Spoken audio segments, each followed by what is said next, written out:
Hey YouTube family, it's Dinko the Realtor. Today we're going to take a look at exactly how much inventory there is out there. And there is a ton of inventory, ton of homes for sale.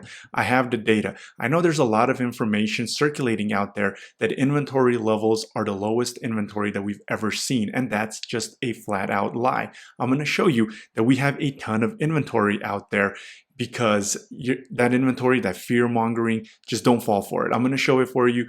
I'll show you the information here, raw data. Look, you're not going to be able to find this information anywhere else, this kind of honesty, this kind of raw data to help you make that financial decision that you feel comfortable with. So you can take a look at this information and say, hey, this is, I think I want to wait. I think I want to buy. I think I want, I'm going to give it to you so you can analyze it the way that you want. And we're going to interpret this together here. If you haven't yet, subscribe. That way you're notified when new videos drop. It'll also help me grow the YouTube channel. More subscriptions, more thumbs up I get. Hope I'm trying to beat this algorithm because my algorithm, the stats are going up, the clicks, the watch time and everything. However, YouTube is not pushing my video. It's not showing it to as many people as it did 6 months ago, 9 months ago, 4 months ago, which is crazy because the analytics is better. So help me with that.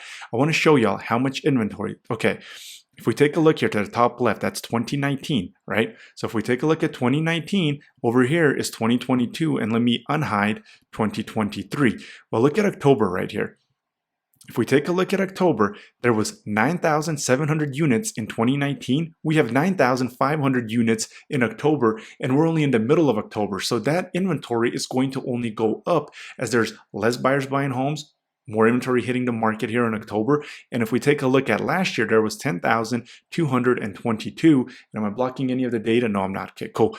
And then in 2021, that's the year. That's when everything was extremely low inventory for real. But I want to show y'all how we got there. So let me hide this, and that way you're able to take a look at how much inventory. I mean, we have way more inventory than we did in 2021, yet all you keep hearing is extremely low inventory. Inventory levels are not going to rebound ever. Well, we just saw that they did rebound. We're literally at 2019 levels. So how can you keep saying that we're at the lowest inventory of all time? I mean, it's mind-boggling the amount of misinformation that is circulating out there. So if we take a look at 2019, we had 8,600, 8,400. We had 9,000 here in May, right?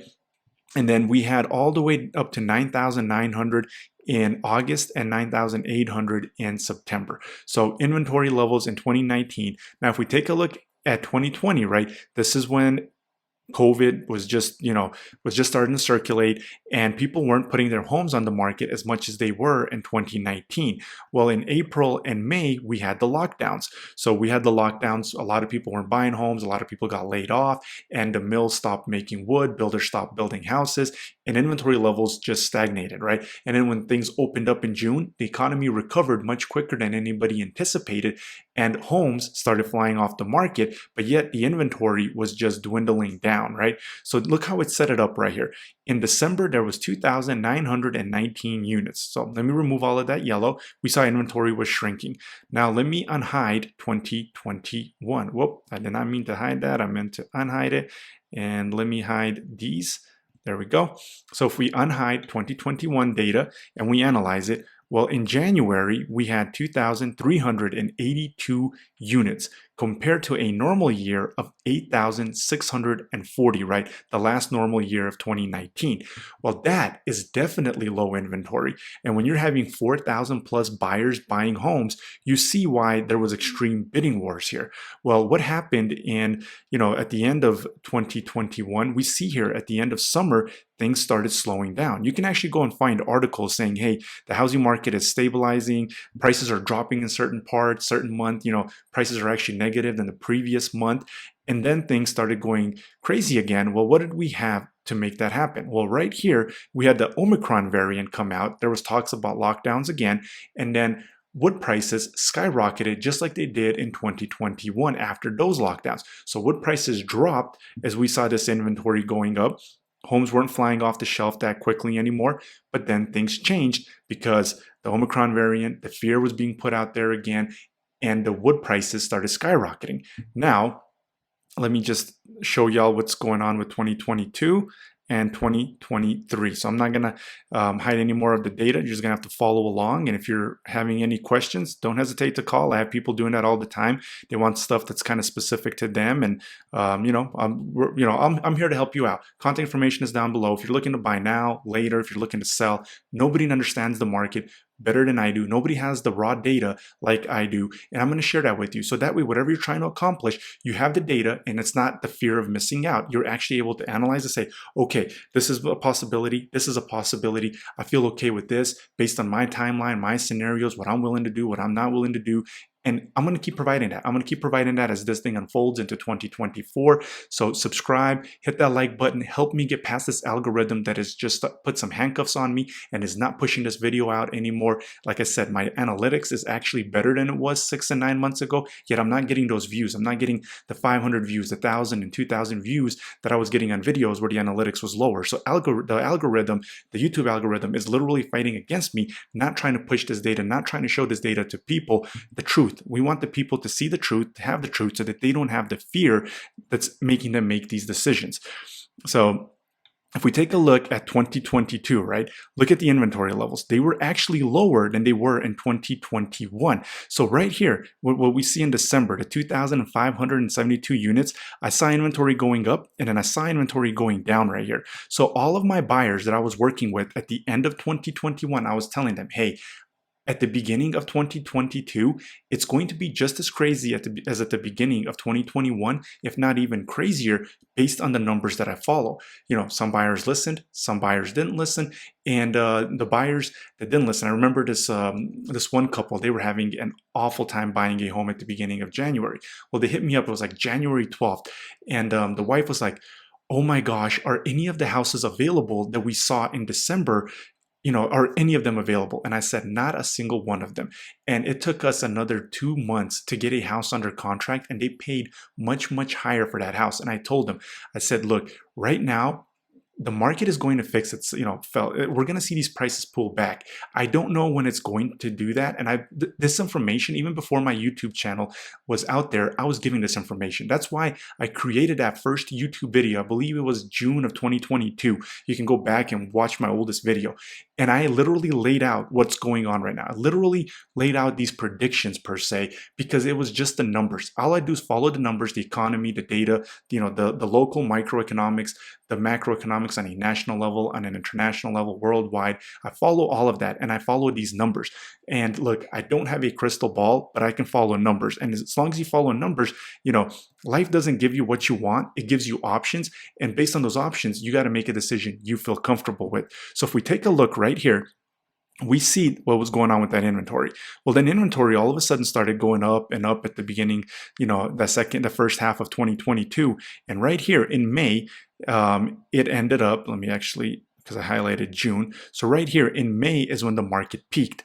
And then right here, all the way from June, all the way to December and into actually January of 2021, we saw 9 consecutive months of price drops upwards of 15%. And then all of a sudden, they start talking about this low inventory. Oh, inventory is extremely low. But if you analyze 2023, it was higher than it was in that first half of 2022. So you had a lot of fear. Even builders, there was like a KSL video where the builders are like, oh yeah, inventory is non-existent anymore. And it's like, that's just not the truth. People are putting this information out there and trying to put fear in people instead of actually giving valid information of what's going on out there. And if we take a look here in October, there's 9,500 units. And again, we're only in the middle of October. So this amount of units is actually going to go up. And this time around, last year we peaked in October. There's a good chance that we don't peak until November, because the amount of buyers out there is just plummeting. I mean, year over year, the amount of mortgage applications is severely down.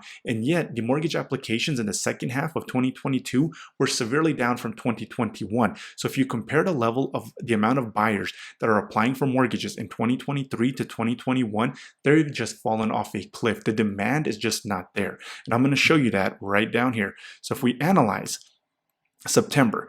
Look at this right here. This is the amount of listings. So in September of 2023, we have 9,279 units for sale compared to 9,901 in 2022 and then 9,836 in 2019.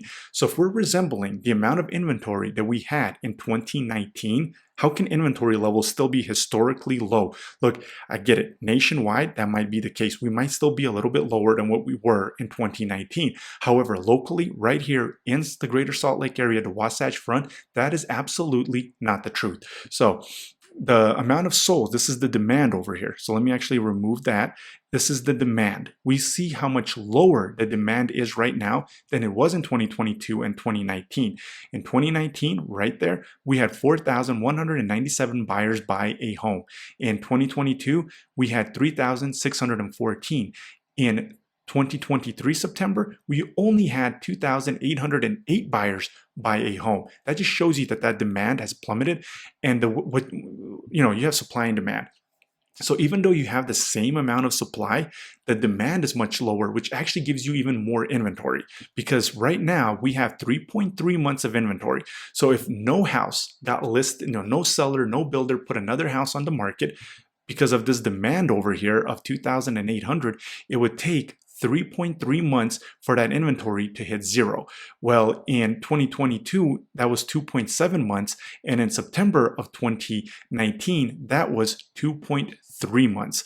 And supply is starting to go up. It's still going up. It still hasn't, hit its max like it did last year at the end of October, but that demand is actually going down. And the preliminary data is showing that October's data is going to be less buys than this 2,800 that we had last month. So the buyers are just abandoning the market. And even though that inventory level is staying the same as it was in 2019, because of the amount of demand that's vanishing from the market, we actually have a greater supply. So if we have the same amount of homes that we had in October of 2019, how can inventory levels be the lowest that they've ever been? How can we have this historical lows? And you're seeing this circulating in the information that's being given out in the Utah housing market, and that is absolutely not true. So do me a favor, smash that like button, give me a thumbs up, subscribe. That'll help me with that YouTube algorithm. It'll help you when you subscribe because you'll be notified. Hit that bell. That way you get this raw data, this information, so you're able to make that decision you feel comfortable with. And leave me a comment. Let's see if those comments are going to help with this YouTube algorithm. Just trying to get YouTube to start showing it to as many people as it was 6 and 9 months ago. Thank you for watching. Keep tuned because this information will keep coming.